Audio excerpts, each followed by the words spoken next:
옛말에 이 뭐로 가도 서울만 가면 된다는 말이 있습니다. 여기서 이 뭐로라는 말은 비껴서 옆쪽으로, 가장자리로, 대각선으로 이런 뜻을 가리키는 부사입니다. 한마디로 말한다면 옆으로 걸어가도 서울만 가면 된다는 겁니다. 방법이 어떻든 결과만 좋으면 된다는 뜻입니다. 걸어가든 뛰어가든 기어가든 날아가든 곧장 가든 둘러가든 서울만 가면 된다는 것입니다. 또 꿩 잡는 게 매라는 말도 있습니다. 꿩을 잡아야 매라는 그런 뜻도 된답니다. 방법이 어떻든 목적만 이루면 된다, 그런 말입니다. 때로는 이런 말들이 전적으로 옳을 때가 있습니다. 그렇죠? 결과만 이루면 되는 거지 뭘 그 방법이 뭐가 그렇게 중요할 수 있겠습니까? 각자 사람들이 특기가 있고 환경이 다르니까 자기 상황에 맞추면 되는 거잖아요. 그런데 또 여기에는 하나의 함정이 있습니다. 그 함정이 뭐냐면 옆으로 가든 앞으로 가든 쉬었다 가든 뛰어가든 걸어가든 기어가든 자기 마음대로는 할 수 있지만 그것이 절대 불법이어서는 안 된다는 겁니다. 그것이 절대 죄를 동반해서는 안 된다는 것입니다. 만약 그것이 죄를 동반한다면, 그것이 불법이라면, 그것이 하나님 앞에 의롭게 인정받지 못한다면 모든 것이 다 헛수고가 되어버리기 때문에 그렇습니다. 그럴 때 쓰는 말, 죽 써서 개중꼴이 되는 거죠. 다 힘들게 좋은 정말 맛있는 거, 영양가 있는 거, 비싼 거 집어넣고 죽 끓여 넣어서 콧물 빠뜨리는 격과 다름이 없는 것이 되어버리는 것입니다.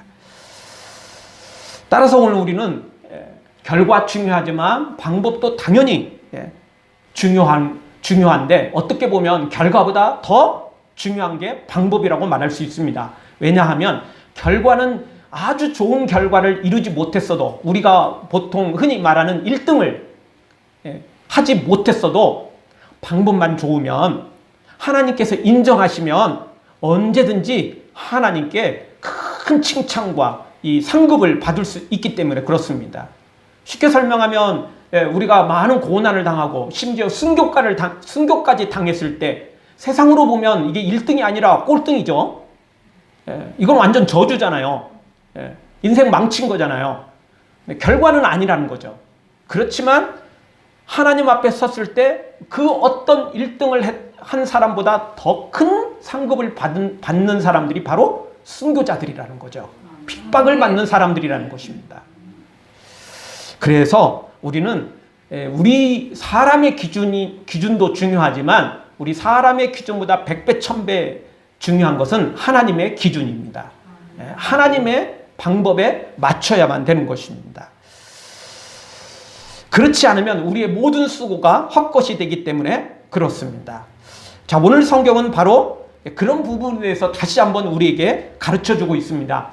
결과만 좋으면 모든 게 다 좋은 게 절대 아니라는 것이죠. 성경을 보면 우리는 누구든지 예수님을 믿기만 하면 구원을 받는다, 이렇게 설명하죠. 그게 결론입니다. 결론은 구원인데 방법은 뭐죠? 예수님을 믿기만 하면 된다라는 것입니다. 그런데 이 말씀만 보면 무조건 예수님만 주여 주여만 하면 다 되는 것 같지만 절대 또 그렇지 않죠. 오늘 읽은 말씀 그 뒷절에 보면 주여 주여 하는 자가 천국에 들어가는 것이 아니다, 분명히 선언하죠. 누가 천국에 들어간다는 거죠? 하나님의 뜻대로 행하는 자가 천국에 들어간다는 것입니다. 로마서의 말씀을 보면 누구든지 주의 이름을 부르는 자는 구원을 얻으리라 라는 분명한 말씀을 선언해주고 있습니다. 그런데 야고보서 말씀 가서 보면 행함이 없는 믿음은 죽은 믿음이다.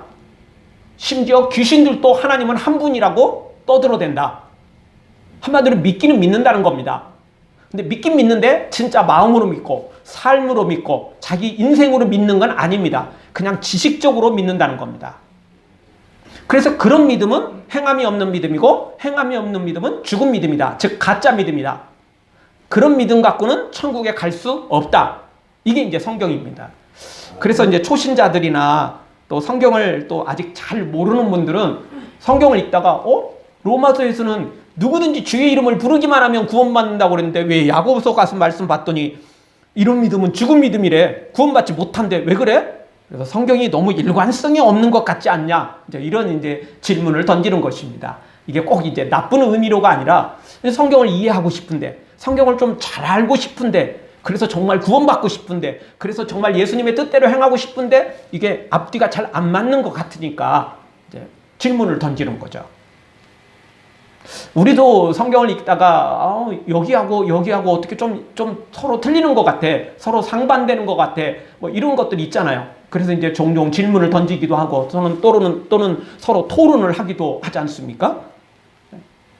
따라서 성경은 한 구절만 떼어서 보면 절대 안 됩니다. 앞뒤 구절을 같이 봐야 되고, 그리고 장 전체를 봐야 되고, 권 전체를 봐야 되고, 그리고 한 걸음 더 나아가 성경 창세기부터 요한계시록까지 전체를 봐야 되는 것이죠. 그렇게 안 보면 꼭 이단이 되는 겁니다. 이단들의 특징은 뭐죠? 딱 성경 한 구절, 앞뒤 쫙 잘라, 그리고 딱 한 구절만 빼냅니다. 여러분, 이런 걸 가리켜서 악마의 편집이라고 말하는 겁니다. 어떤 사람이 인터뷰를 했거나 어떤 사람이 뭔가 한 행동에 대해서, 말에 대해서 CCTV나 영상을 찍어 놓는데 앞뒤말 다 빼버리고 딱 그 내용만 하면은 마치 누군가를 욕한 것처럼 이렇게 보인다는 거죠. 그런 걸 악마의 편집이라고 하는데, 성경을 악마의 편집으로 하는 사람들이 있습니다. 그렇게 믿는 사람들이 있습니다. 그거 결국 이단이고, 결국 그게 적그리스도가 되는 것입니다. 사탄은 광명한 천사로 위장하잖아요. 그거 예수님의 진짜 모습이 아닌데, 하나님의 진짜 모습이 아닌데 가짜로 일부분만 그렇게 드러낸다는 것입니다. 그게 바로 적그리스도고, 그것이 곧 가짜인 것입니다. 따라서 오늘 우리는 기억해야 됩니다.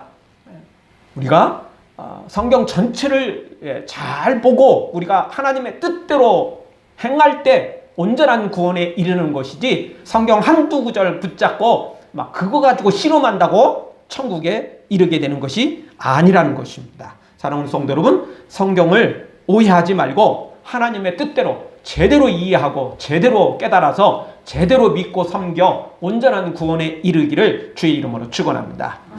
자, 오늘 성경을 통해서 우리가 첫 번째 생각할 수 있는 것은 거짓 선지자들이 성도들을 유혹하고 있다는 것입니다.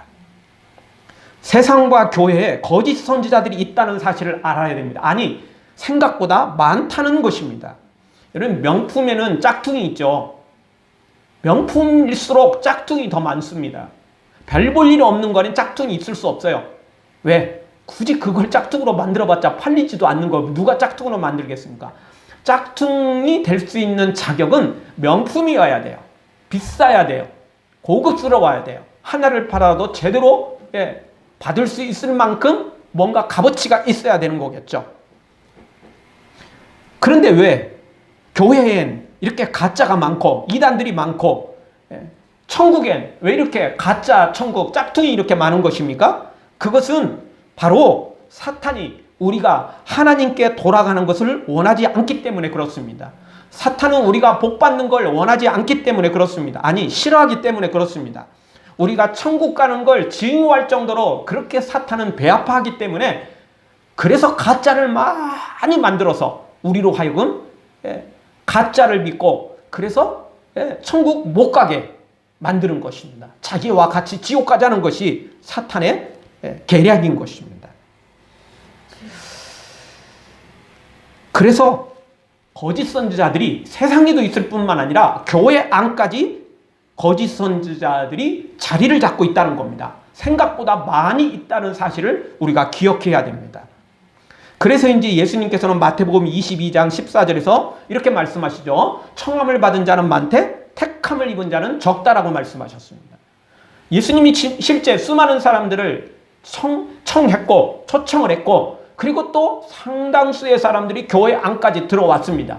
그렇지만 온전히 하나님께 택함을 받고 온전히 하나님 앞에 구원받은 사람들은 생각보다 적다라는 것입니다. 교회 안에 들어오는 사람도 생각보다 많지 않은데 들어온 사람이라고 다 구원받는 것이 아니라는 거죠. 여기 거짓 선지자들이 세상에 교회를 못 가도록, 하나님 곁으로 못 가도록 막고 있으며, 또 심지어 교회 안에 들어온 우리까지도 또 예수님을 제대로 만나지 못하도록, 천국에 온전히 이르지 못하도록 거짓 선지자들이 우리를 막고 있다는 겁니다. 유혹하고 있다는 것입니다. 거짓 선지자들은 좁은 길을 선택한 우리, 믿음의 길을, 천국의 길을 선택한 우리로 하여금 또 넓은 길로 기웃거리도록 우리를 유혹하고 있다는 거죠. 그래서 우리가 이 앞부분에 있는 말씀 생각해 봤죠? 예, 좁은 문으로 들어가라. 예수님 분명히 말씀하셨는데 좁은 문으로 들어간다고 다 되는 게 아니라는 겁니다. 좁은 문으로 들어갔으면 끝까지 그 좁은 길로 가야 되는 거죠. 근데 좁은 문으로 들어가 놓고는 옆으로 빠지는 것입니다. 넓은 길로 빠지는 거죠. 여러분, 문이 있는데 그 문이 따로 들어가면 그냥 완전히 달라지는 곳이 아닙니다. 쉽게 말한다면 지옥 가는 길과 천국 가는 길이 한쪽으로는 동쪽이고 한쪽으로는 서쪽으로 가는, 또는 한쪽은 남쪽이고 한쪽으로는 북쪽으로 가는 길이 아니라는 겁니다. 어떤 길이냐면 그 문은 같이 붙어 있고 그리고 같이 갑니다. 비슷해요. 가는 길이. 그런데 가다가 점점 벌어지고 그리고 마지막에는 완전히 갈라지는 것입니다. 여러분, 열차를 타도 그렇습니다. 또는 고속도로를 타도 그렇습니다. 가다가 보면 이제 하나는 오른쪽으로 하나는 왼쪽으로 가는 것이죠.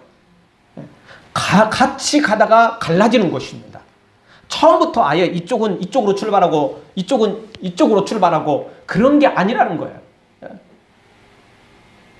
그래서 교회를 다니는 사람도, 예수님을 믿는 사람도, 예수님을 믿지 않는 사람도 똑같이 살아가잖아요. 가정에서 살아가고 회사에서 살아가고 한 국가 한 사회에서 같이 살아가잖아요.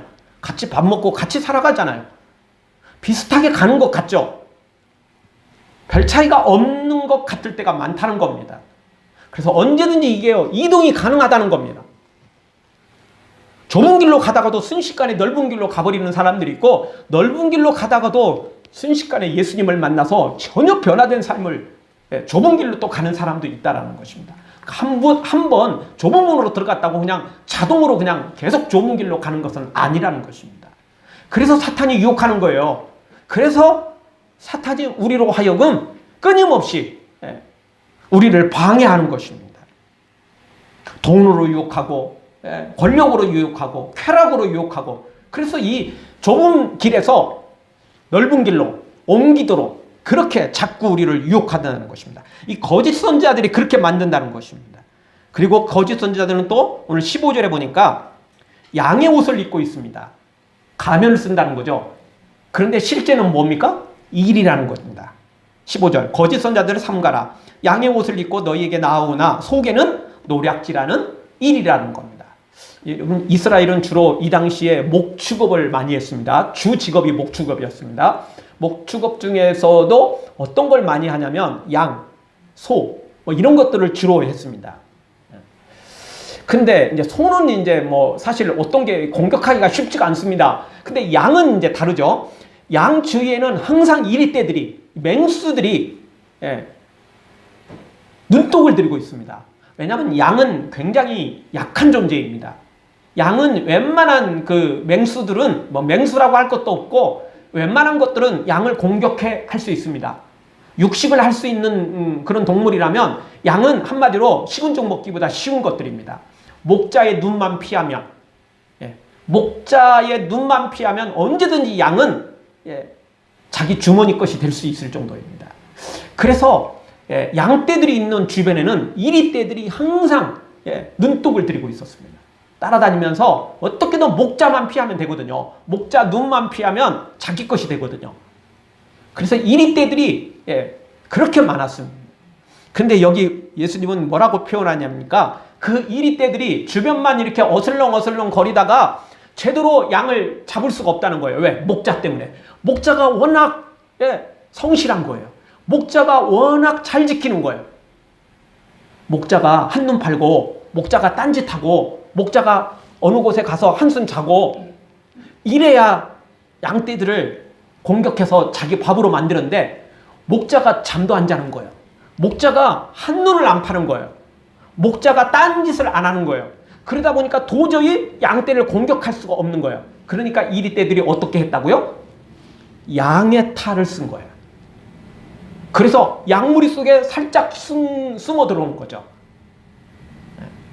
근데 온전히 숨어 들어오면 또 목자가 발견하니까 그냥 양의 탈을 쓰고 그냥 이렇게 왔다가 가고 또 이렇게 살짝 들어왔다가 나가고 하여튼 뭐 좀 비슷하게 만드는 거예요. 그래서 그 양떼를 꼬이는 거예요. 야, 나도 양이야. 나도 친구야. 야, 근데 야, 목자만 따라가다가는 야, 진짜 우리 너무 재미없지. 야, 너무 심심하다. 야, 저쪽에 맛있는 풀이 있대. 나도 들었어. 뭐 이런 식이에요. 이런 식이에요.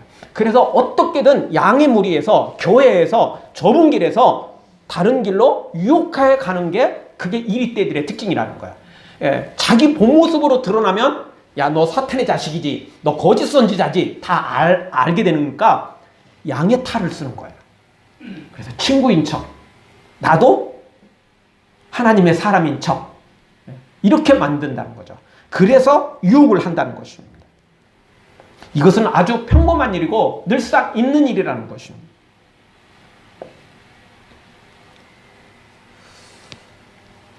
신천지는 오래전부터 산 옮기기라고 해서 교회에 교인을 침투시켜 놓고 그리고는 그걸 확산시켜가는 것입니다. 그리고는 마지막에는 목회자를 내쫓고 신실한 교인들을 내쫓고 이 교회를 통째로 신천지로 만들어버리는 겁니다. 그게 산 옮기기라는 신천지의 그 포교 방법 중에 하나입니다. 그리고 그것도 한계가 있다 보니까 오래 시간이 많이 걸리게 되거든요. 그것도. 그리고 또 반드시 성공하지를 않아요. 그래서 또 신천지가 쓰는 방법 중에 하나는 뭐냐면 아예 신천지 핵심 멤버를 신학교에 보내버리는 겁니다. 무슨 신학교? 왜? 신대원을 졸업하고 목사 안수를 받고 교회로 들어가는 거예요. 여러분 그게 멀리 있는 게 아니고 여기 신월동에 신월 6동에 그런 교회가 있었습니다. 우리 교단이 없어요. 부목사까지 했는데 그 부목사가 알고 보니까 신천지였던 거예요. 교회를 아예 풍지박산 만들고 그리고 아예 산옮기기는 못했는데 상당수를 데리고 나갔어요. 그 교회 상당수를 데리고 나갔어요. 제가 예전에 있었던 그 집에서 아주 가까운 교회입니다. 전에 제가 한성교회 섬겼을 때 바로 우리 집 바로 옆에 있는 교회입니다. 집에서 거리가 뭐 50m, 100m? 100m도 채 안 되는 거리. 그 교회가 그랬습니다. 또 뭐 여기 계시는 분 중에서도 예전에 그 여전사님 신천지 있는 거 알고 계시잖아요. 다 알고 있잖아요. 이 신천지는 전도사를 파송하기도 하고 아예 목사로 그냥 만들어서 교회를 이렇게 완전한 거짓 선지자가 되어서 사탄이 되어서 교회를 무너뜨리려고 하고 성도들을 유혹하고 있다는 것입니다. 그런데요, 이런 신천지만 그런 게 아니라 수많은 거짓 선지자들이 교회 안에 침투해 있다는 것입니다. 너무나 많은 이런 거짓 선지자들이 특별히 일반 성도들도 있지만 이 목회자 중에 이런 목회자들이 의외로 있다는 걸 알아야 됩니다. 왜냐하면 일반 성도들은 또 교회 안에서 한계가 있잖아요. 근데 목회자 한 명 거짓 선지자 만들어 놓으면 엄청난 효과가 나잖아요. 뭐 조그마한 개척교회들이야 뭐 해봤자 뭐 몇십 명밖에 안 되니까 별볼 뭐 큰 차이도 없겠지만 여러분 수백 명, 수천 명 되는 교회 아니 수만 명 되는 교회에 그런 거짓 선지자가 있다면 이게 엄청난 효과를 발휘하잖아요.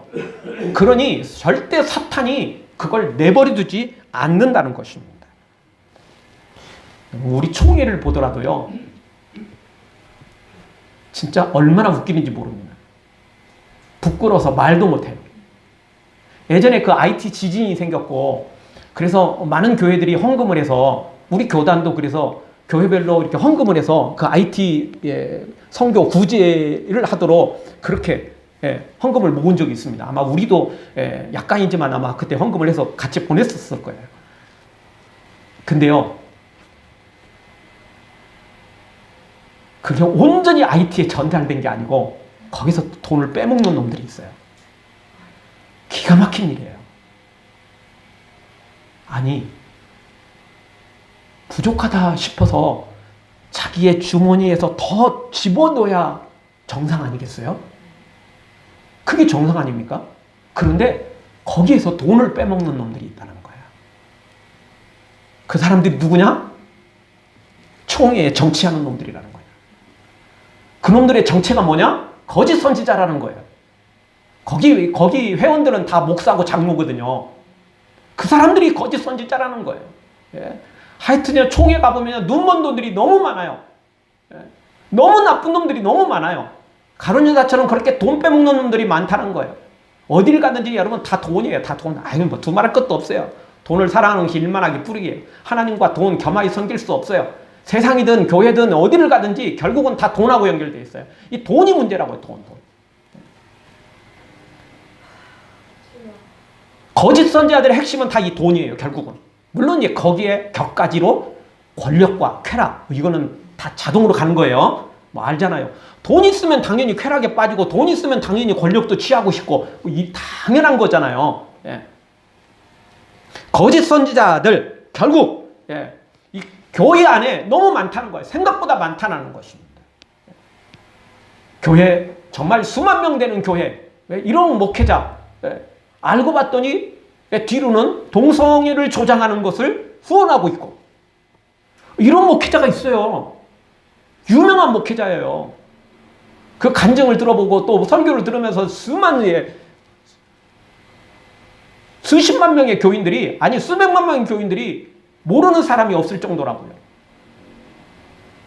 그러면서 그 간증을 듣고 그 설교를 들으면서 정말 위대한 목회자라고 예수님을 따르는 사람들이라고. 그런데 뒤로는 완전히 딴짓하고 있다는 것입니다.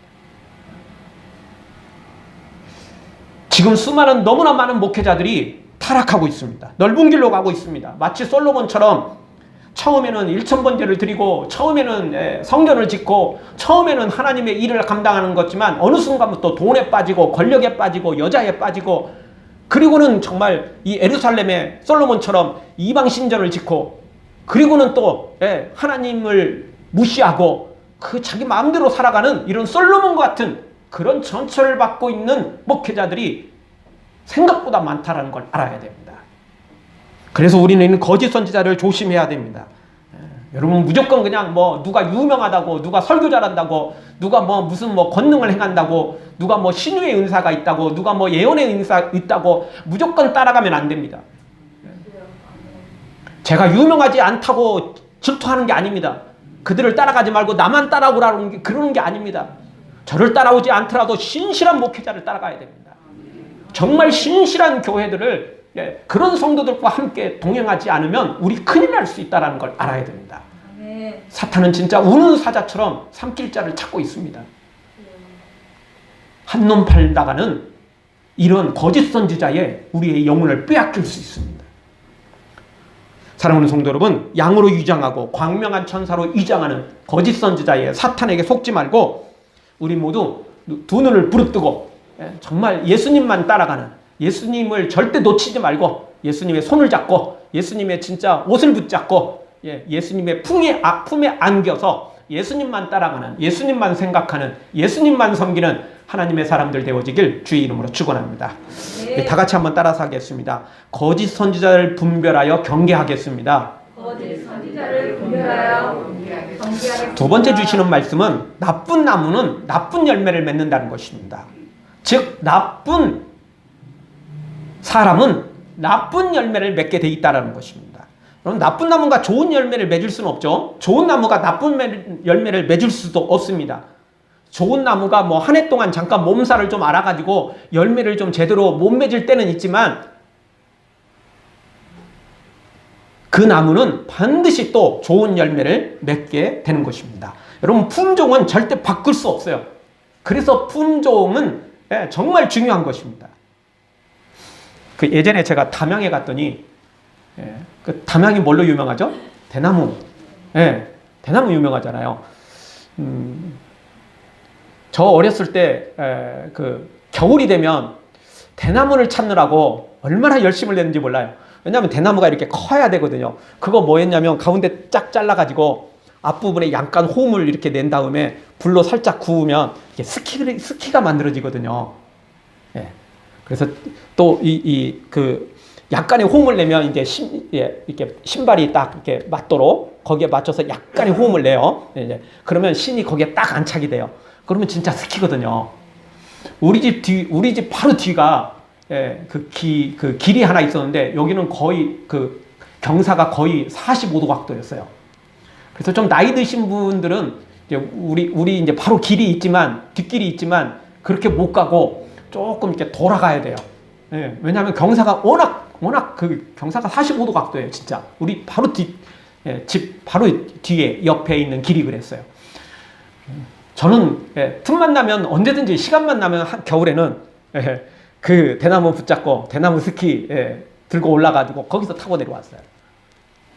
대나무. 그래서 우리 겨울만 되면 진짜 좋은 대나무, 큰 대나무 이런 거 찾으려고 했어요. 왜냐하면 대나무가 작으면 스키로서 역할을 못해요. 대나무가 커야 돼요. 근데 이제 담양에 가면 그래서 궁금했어요. 거기 막 대나무들이 막 이러잖아요. 반쪽 잘라가지고 거기다가 밥 집어넣고 영양밥 집어넣고 또 그게 밥으로 나오기도 하잖아요. 그래서 되게 이제 궁금했어요. 그래서 이렇게 큰 대나무 보면 딱 그때 저 어렸을 때 생각나가지고 가봤더니 진짜 죽순부터 이렇게 커요. 조그만하다가 가면서 이렇게 막 커지는 게 아니고 저는 처음에 그런 줄 알았어요. 그래도 이놈 아예 이쪽만은 이렇게 손가락만은 안 않더라도 그래도 좀 조그만했다가 갈수록 커지겠지 이렇게 생각을 했는데 그게 아니고 담양에 가보면 아예 그 죽순에 올라올 순간부터 이렇게 커요. 그때부터 커요. 그대로 커가는 거예요. 품종이 중요해요. 새끼 대나무는 절대 이런 대나무가 될 수가 없어요. 어느 정도는 커지지만 한계가 있는 거예요. 품종이 중요한 거예요. 품종이. 그러면 어떤 운동을 보더라도 체급 차이가 있습니다. 경량급은 아무리 기술이 좋고 아무리 뛰어나도요. 헤비급하고 하면은 거의 안 돼요. 상대가. 그럼 꼭 굳이 거기까지 갈 필요 없죠. 유치원생이 지가 아무리 싸움을 잘한들 어른들하고 해보겠어요? 이렇게 하면 뭐가 나요? 다리밖에 더 나겠어요? 그 때려봤자 안마밖에 더 되겠어요? 어른들은 그냥 한 바퀴 이렇게 때릴 것도 없어. 밀기만 하면 툭 날아가 버리는 게 아이들 아니겠어요? 체급 차이가 중요해요. 품종이 완전히 다르다는 걸 알아야 되는 겁니다. 수박이나 감나무도 그렇습니다. 그냥 심어가지고는 절대 좋은 열매 맺지 않습니다. 그래서 어떻게 하는 거죠? 젖붙임을 하는 것입니다. 젖붙임을 통해서 품종을 완전히 개량시켜야만 되는 겁니다. 그냥 있는 그대로는 수박 같은데 감나무 같은데 절대 좋은 감나무가 될 수 없고 절대 좋은 수박이 될 수 없어요. 수박 열리지만 그렇게 심은 수박은 먹을 수 없어요. 비린내 나고요. 제대로 익지도 않아요. 저도 해봤어요. 저 어렸을 때 우리 동네 그 수박으로 유명했잖아요. 나도 맛있게 먹으려고 일찌감치 수박씨 갖다가 옆에 심어봤어요. 근데요 제대로 익질 않아요. 요만큼 커지긴 커요. 이만큼까지는 커요. 근데 그게요 그 이상 크지도 않고 그리고 익지도 않아요. 익어도 비린맛 나요. 수박은 그냥 심는 게 아니고 진짜 박으로 젖붙임해야 돼요. 다. 그래야 요따마한 수박이 나오는 거예요. 그래야 정말 맛있는 당도가 높은 수박이 나오는 거죠. 비린맛이 아니라 단맛이 나오는 거죠. 품종이 중요해요. 근데 우리 사람들은 죄인으로 태어났어요. 엄마 뱃속에 있는 그 순간부터 우리는 죄인으로 태어났어요. 그 누구도 죄인 아닌 사람이 없다고요. 아무리 우리가 선한 일을 많이 하고 봉사를 많이 하고 착한 일을 많이 하고 아무리 우리가 교양을 쌓고 아무리 뭔 짓을 해도 걸레는 걸레일 뿐이에요. 죄인은 죄인일 뿐이에요. 그래서 우리의 삶을 완전히 바꾸려면 어떻게 해야 되느냐? 예수님께 젖붙임을 당해야 돼요. 아멘. 우리를 딱 잘라가지고 예수님께 젖붙여야 돼요. 아멘. 십자가에서 함께 죽고 십자가에서 함께 죽은 다음에 그리고 다시 예수님처럼 똑같이 부활해야 되죠. 아멘. 그러면 우리는 예수님의 사람이 될 수 있어요. 그러면 우리는 완전한 의인이 될 수 있죠. 원래 우리의 모습이 아니고 죄인된 모습이 아니고 이제 예수님의 모습으로 전혀 새로운 삶으로 바뀌어질 수 있는 겁니다. 그런데 예수님께 젖붙이지 않는 사람은 아무리 교회에 들어왔어도 아무리 믿음 좋은 것처럼 해도 소용이 없다는 거예요. 나쁜 열매는 나쁜 나무는 나쁜 열매를 맺을 수밖에 없어요. 절대 좋은 열매가 맺을 수가 없게 된 것입니다. 19절에 보면 아름다운 열매를 맺지 않는 나무는 결국 찍혀 불에 던지게 된다는 것입니다. 아무 의미 없는 나무, 자리만 차지하고 거름만 빼앗아가는 그 나무 굳이 뭐 들 필요 없죠. 매년 그 나무 바라볼 때마다 결국 실망밖에 없는데 그 나무를 계속 가꾸는 사람이 어디 있겠습니까? 그냥 찍어서 불에 던지는 겁니다. 땔감으로밖에 쓸 수 없는 것입니다. 죄인은 마지막에 결국 지옥의 불에 떨어지게 될 것입니다. 따라서 오늘 우리는 예수님께만 오직 접붙임을 당해야 됩니다. 그래야만 우리가 좋은 나무로 의인으로 살아갈 수 있는 것입니다. 사랑하는 성도 여러분, 죄인인 우리가 예수님께 접붙임을 받아 완전한 의인으로 거듭나는 복된 성도들 되어지길 주의 이름으로 축원합니다. 교회 안에 들어와 있다고 다 되는 게 아닙니다. 거짓 선지자들은 나쁜 나무 계속 그대로 있는 거예요. 교회 안에 들어와 있지만 여전히 세상 것을 못 끊어내는 거죠. 교회 안에 들어왔어도 여전히 돈 사랑하고 여전히 권력, 쾌락, 여전히 그런 것입니다. 사랑하는 성도 여러분, 예수님과 함께 죽고 예수님과 함께 다시 살아서 온전히 예수님께 접붙임 받아서 이제는 나의 삶이 아니고 예수님의 삶을 살아가는, 예수님의 뜻을 이루는 예수님의 사람들 되어지길 주의 이름으로 축원합니다. 다시 한번 따라서 하겠습니다. 예수님께 접붙임 받아 온전한 의인이 되겠습니다. 절대 예수님 떠나지 않겠습니다. 접붙임 받았는데 또 떠나는 사람들이 있어요. 가지에서 또 잘라지는 사람들이 있어요. 그러면 결국 예수님에게서 떨어지는 거거든요. 마지막 세 번째 주신 말씀은 열매로 알게 된다는 것입니다. 사람들은 외모에 혹하는 경우가 너무 많습니다. 그래서 사기를 당하죠. 영적으로도 거짓 선지자들에게 속아 넘어가는 이유가 무엇입니까? 그들의 행동 때문입니다. 그들의 겉모양 때문입니다. 그들은 진짜 선지자보다 더 선지자 같기 때문에 그렇습니다. 말도 잘하고 설교도 잘하고 능력도 상당할 때가 많습니다. 마치 솔로몬처럼 지혜도 가지고 있고 부귀도 가지고 있고 하나님을 향한 간증도 가지고 있어요. 그래서 너무나 속기 쉬운 것입니다. 그래서 수많은 성도들이 속아 넘어가는 것입니다. 이 교황 레오 5세는 경건의 모양을 가졌지만 실제로는 프랑스의 수많은 신교도들을 학살하도록 엄청난 계략을 꾸미고 책동을 했습니다. 서로 종교가 조금 다르니까 서로 좋아하지 않을 수는 있어요. 그런데 그 신교도를 죽이기 위해서 엄청난 계략을 꾸몄어요. 엄청난 나쁜 짓을 골라 했던 거죠. 그리고는 누명을 뒤집어 씌워서 죽인 것입니다. 여러분 중세시대에 우리가 알고 있죠. 구교와 신교뿐만 아니라 수많은 사람들을 마녀로 그렇게 뒤집어 씌우고 그래서 죽인 사람들이 어디 한두 사람입니까? 그런데 그는 겉모양으로는요 수염을 길게 기르고 맨발로 거리를 걸어가곤 했다는 겁니다. 그러면 수염을 기르고 맨발로 걸어가는 그 경건한 모습을 보려고 수많은 군정들이 때로 몰려왔고 그러면서 그 모습을 보면서 막 환호를 했다는 것입니다. 내면은 악하면서도 겉으로는 천사처럼 위장한 모습에 수많은 사람들이 속아 넘어갔던 것입니다.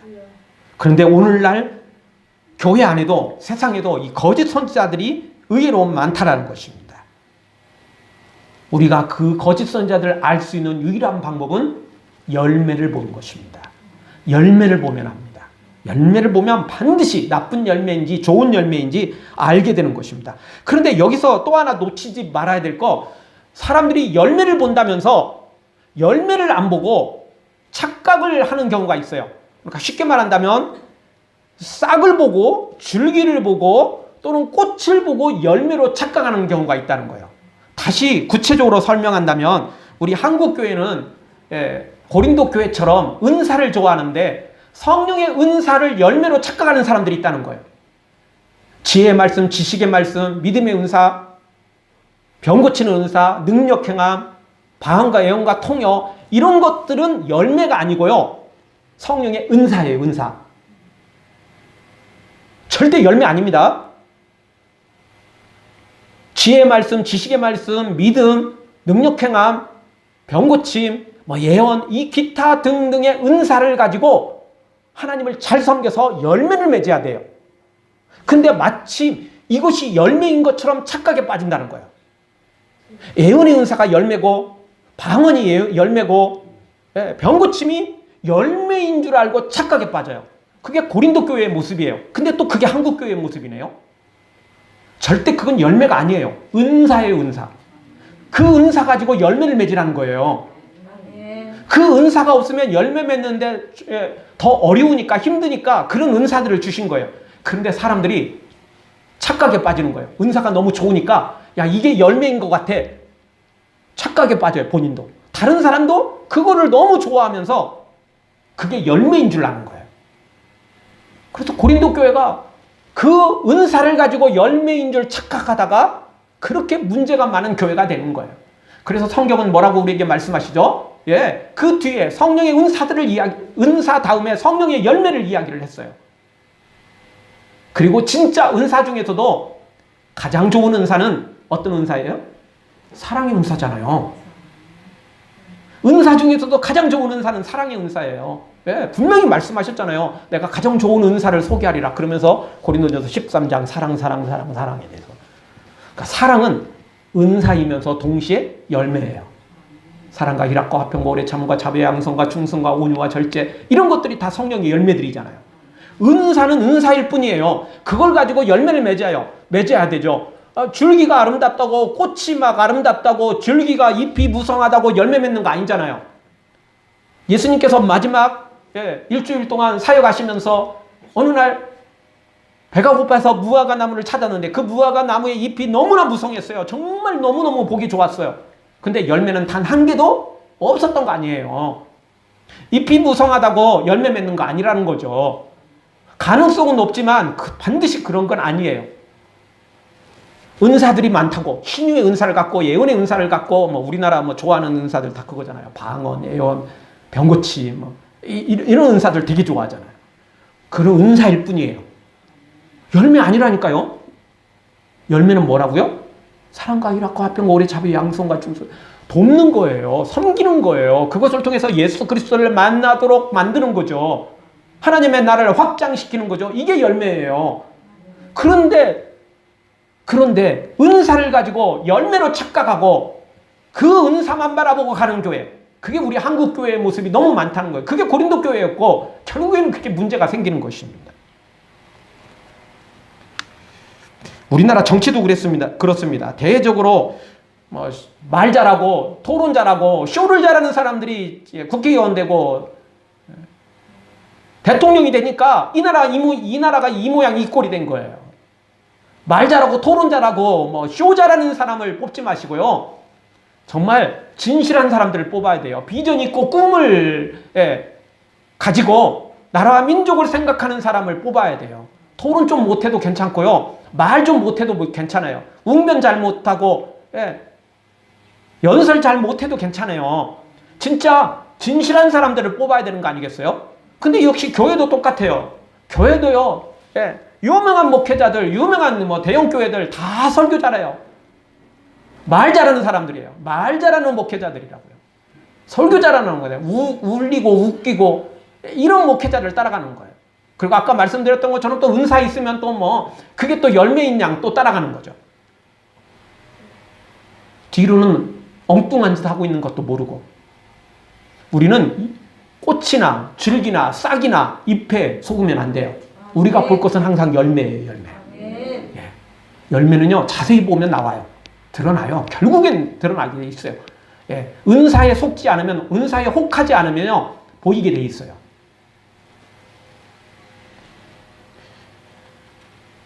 그래서 오늘 성경은 분명히 우리에게 말합니다. 거짓 선지자에 속지 말라는 거예요. 속으면 자기 손해입니다. 예수님 분명히 가르쳐 주셨잖아요. 속지 말라고. 그리고 열매를 보면 알 수 있다고. 이렇게 가르쳐 줬는데도 불구하고 혹해서 속으면 자기 손해예요. 그거 예수님 탓할 게 아니에요. 예수님 다 경고했잖아요. 가르쳐 줬잖아요. 방법도 가르쳐 주셨고 다 가르쳐 주셨는데 자기가 속으면 자기 손해인 거지, 자기가 어리석은 것이지. 나는 잘하려고 했는데 선지자라고 해서 따라갔는데요. 예수님을 잘 믿는 목회자로 해서 따라갔는데요. 그런 변명은 절대 하나님께 통하지 않습니다. 여기 다 가르쳐 줬는데도 왜 속습니까? 속는 사람이 미련하고 어리석은 것입니다. 우리 모두 정말 우리는 이런 거짓 선지자에게 속지 말고 사탄에게 속지 말고 온전히 하나님의 뜻을 따르는 목회자와 하나님의 뜻을 따르는 성도들과 함께 손을 붙잡고 함께 예수님을 따라가 천국에 이르고 엄청난 상급을 받아 누리는 복된 성도들 되어지길 주의 이름으로 축원합니다. 아멘. 기도하겠습니다.